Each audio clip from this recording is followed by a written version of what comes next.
Hello students, இப்போ நம்ம பார்க்க போகிறது 12th ஃபிசிக்ஸ் எலக்ட்ரோஸ்டாட்டிக்ஸ்லேருந்து 2018 கொஷின்.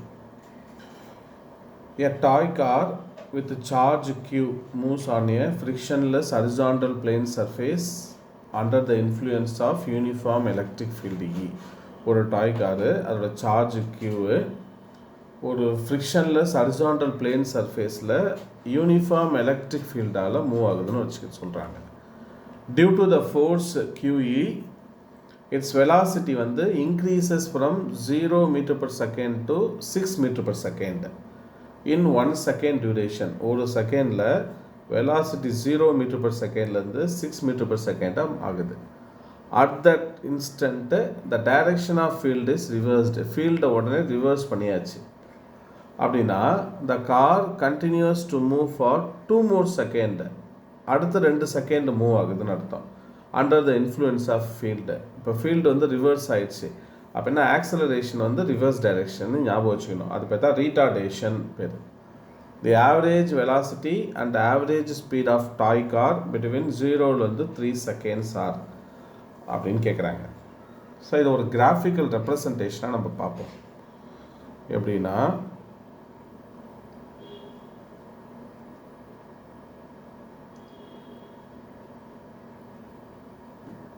நம்ம எது கிராஃப் வரைய போகிறோம்னா டைமுக்கும் வெலாசிட்டிக்கும் கிராஃப் வரைய போகிறோம். ஸோ வெலாசிட்டிக்கு இனிஷியலாக 0 டைம் தானே, 1 செகண்டு 2 செகண்டு இது 3 செகண்ட் அப்படின்னு எடுத்துப்போம். இப்போது under the influence of electric field, velocity increases from 0 meter per second and 6 meter per second. நம்ம மேக்ஸிமம் நாள் கிராஃபில் இது 6 meter per second. அதே போல் இங்கேயும் மார்க் பண்ணிப்போம் -6 meter per second. இப்போ என்ன ஆகுது, இன்க்ரீஸ் ஆகுது. velocity increases, இதே போல் இன்க்ரீஸ் ஆகுது. 0 6 மீட்டர் பர் செகண்டு ஒரு 1 செகண்டில் 6 metre per second velocity increase ஆகுது 0 இது வரைக்கும். இப்போது டைரெக்ஷன் ஆஃப் ஃபீல்டை வந்து ரிவர்ஸ் பண்ணியாச்சு. ரிவர்ஸ் பண்ணிட்டா வெலாசிட்டி என்ன ஆகிடும், நெகட்டிவ் டைரெக்ஷன். அப்படின்னா வெலாசிட்டி குறைய ஆரம்பிச்சிடும். எங்கேருந்து 6 மீட்டர் பர் செகண்ட்லேருந்து 0க்கு திருப்பி வந்துடும். அப்படின்னா அது எப்படி கிராஃபிக்கலாக சொல்லலாம், இப்படி சொல்லலாம். ஸோ 6 மீட்டர் பர் செகண்ட்லேருந்து 0 மீட்டர் பர் செகண்டாக மாறிடும். 2 செகண்டு 2 more செகண்ட் சொல்லியிருக்காங்க. அப்படின்னா ஒரு செகண்டில் இங்கே வந்துடுச்சு, அனதர் செகண்டு கண்டினியூஸாக போயிட்டே இருக்குது இல்லையா, ரிவர்ஸ் டைரெக்ஷனில் போகும். ஸோ இதே போல் எவ்வளோ தூரம் வந்திருக்குன்னா நெகட்டிவ் டைரெக்ஷனில் இருக்க டிஸ்பிளேஸ்மெண்ட்டு. அப்படின்னா இங்கே 0 -6 மீட்டர் பர் செகண்ட் வந்திருக்கு. ஸோ ஃபஸ்ட்டு செகண்டில் 0 6 மீட்டர் பர் செகண்டு, அடுத்த செகண்டில் 6 மீட்டர் பர் செகண்ட்லேருந்து 0 மீட்டர் பர் செகண்ட். ஏன்னா ஃபீல்டை ரிவர்ஸ் பண்ணதுனால, திருப்பியும் ஃபீல்டு ரிவர்ஸ் ஆனதுனால கண்டினியூ ஆகிட்டே இருக்குது. அதோட இது இன்ஃப்ளூயன்ஸ் ஆஃப் ஃபீல்டால் மூவ் ஆகிட்டே இருக்குது. ஸோ இங்கேருந்து இங்கே மூவ் ஆகுது இல்லையா, அப்படின்னா 0 -6 மீட்டர் பர் செகண்டு மூவ் ஆகிருக்கு. இது எப்படி நம்ம ஒரு ஈக்குவேஷனாக சொல்லலாம். ஃபஸ்ட் இது சொல்லலாமா, 0 செகண்ட்லேருந்து 1 செகண்ட் வெலாசிட்டி என்ன ஆகுது, இன்க்ரீஸ் ஆகுது. Velocity increases. எவ்வளோ இன்க்ரீஸ் ஆகுது, from 0 மீட்டர் பர் செகண்ட்லேருந்து 6 மீட்டர் பர் செகண்டு இன்க்ரீஸ் ஆகிருக்கு. அடுத்தது 1 செகண்ட்லேருந்து 2 செகண்டுக்கு வெலாசிட்டி டிக்ரீஸ் ஆகுது. ஏன்னா ரீட்டார்டேஷனால் வெலாசிட்டி டிக்ரீசஸ். எங்கேருந்து டிக்ரீஸ் ஆகுது, ஃப்ரம் 6 6 மீட்டர் பர் செகண்ட்லேருந்து 0 மீட்டர் பர் செகண்ட். அந்த கிராஃபை பார்த்தா நமக்கு புரியும்.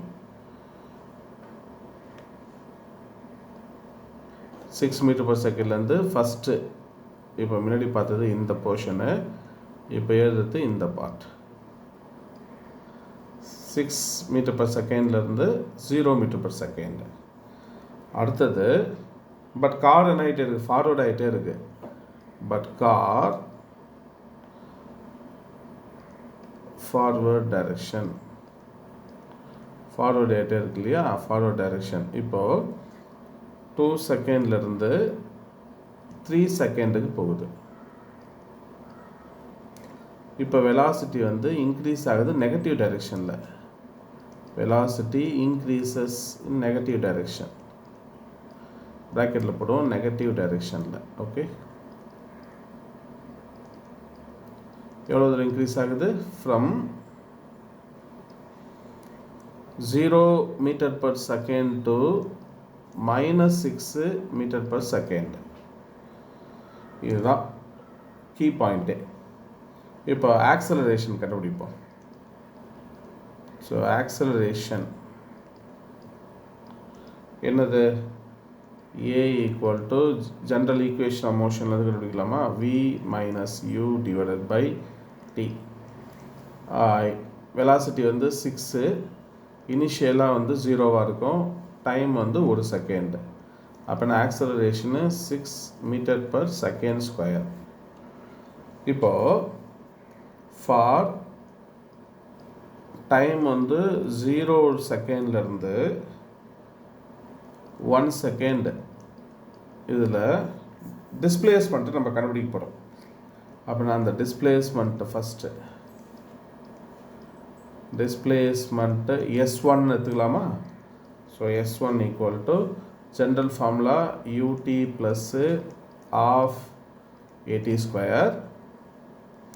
அப்படின்னா S1 ஈக்குவல் இனிஷியலாக velocity 0 plus of acceleration 6, time இந்த டைம் டிஃப்ரென்ஸு 1. அப்போ என்ன வரும்? S1ஓட வேல்யூ 3 மீட்டர். அடுத்தது இப்போ அடுத்த டைமு ஃபார் டைம் 1 செகண்ட்லேருந்து 2 செகண்டுக்கு இப்போ டிஸ்பிளேஸ்மெண்ட் பார்க்க போகிறோம். எந்த பார்ட்டு? இந்த பார்ட். ஸோ இந்த பார்ட் இது என்ன வரும்? Displacement S2 equal to ut plus of AT square formula. இப்போ வெலாசிட்டி வந்து இங்கே 6ன்னு இருக்குது, டைம் வந்து 1. வெலாசிட்டி டிக்ரீஸ் ஆகுது இல்லையா, ரீட்டார்டேஷன், நெகட்டிவ் ஆக்சலரேஷன், அதனால் மைனஸ் ஆஃப் 6 இன்ட்டு 1 ஸ்கொயர். இப்போனா இங்கே 3 மீட்டர்னு கிடைக்கும் S2. அடுத்தது ஃபார் T வந்து 2 செகண்ட்லேருந்து T வந்து 3 செகண்ட். அப்படின்னா டிஸ்பிளேஸ்மெண்ட் S3ன்னு எடுத்துக்கலாமா? S3 ஈக்குவல் டு என்ன வரும்? ut plus of AT square. So இனிஷியலாக 0வாக இருக்கும் அந்த பாயிண்டில். எந்த பாயிண்ட்னா இங்கே. ஸோ இந்த பாயிண்ட் 0 நெகட்டிவ் டைரெக்ஷன் தானே, ரீட்டார்டேஷன் ஆஃப் ஏவோட வேல்யூ 6, 1 ஸ்கொயர். அப்படின்னா -3 மீட்டர் அப்படின்னு கிடைக்கும். அப்படின்னா டோட்டல் டிஸ்பிளேஸ்மெண்ட் எழுதலாமா? ஸோ டோட்டல் டிஸ்பிளேஸ்மெண்ட்டு 3 ஆட் பண்ண வேண்டியது தான். S1 plus S2 plus S3 என்ன வேல்யூ கிடைக்கும்? 3 meter plus 3 meter minus 3 meter. அப்படின்னா டோட்டல் டிஸ்பிளேஸ்மெண்ட்டு இந்த இடத்துல 3 மீட்டர். இது தெரிஞ்சிச்சுன்னா நமக்கு ஆவரேஜ் வெலாசிட்டி கண்டுபிடிச்சிடலாம். ஸோ ஆவரேஜ் வெலாசிட்டி என்ன formula? Total displacement by time. By டைமா? டோட்டல் டைமா? அப்படின்னா 3 மீட்டர் இப்போ டைமு 3 செகண்ட். அப்போ நான் 1 மீட்டர் பர் செகண்ட். இதுதான் ஆவரேஜ் வெலாசிட்டி. இப்போ அடுத்தது டோட்டல் டிஸ்டன்ஸை கால்குலேட் பண்ண போகிறோம். இது முன்னாடி கண்டுபிடிச்ச டிஸ்பிளேஸ்மெண்ட்டு. டோட்டல் டிஸ்டன்ஸ்னால் இது மூணுத்தையும் ஆட் பண்ணிக்க வேண்டியது தான். மூணுத்தையும் ஆட் பண்ணிக்கிட்டால் 9 மீட்டர் அப்படின்னு கிடைக்கும். அப்படின்னா ஆவரேஜ் ஸ்பீட் என்ன கிடைக்கும் நமக்கு?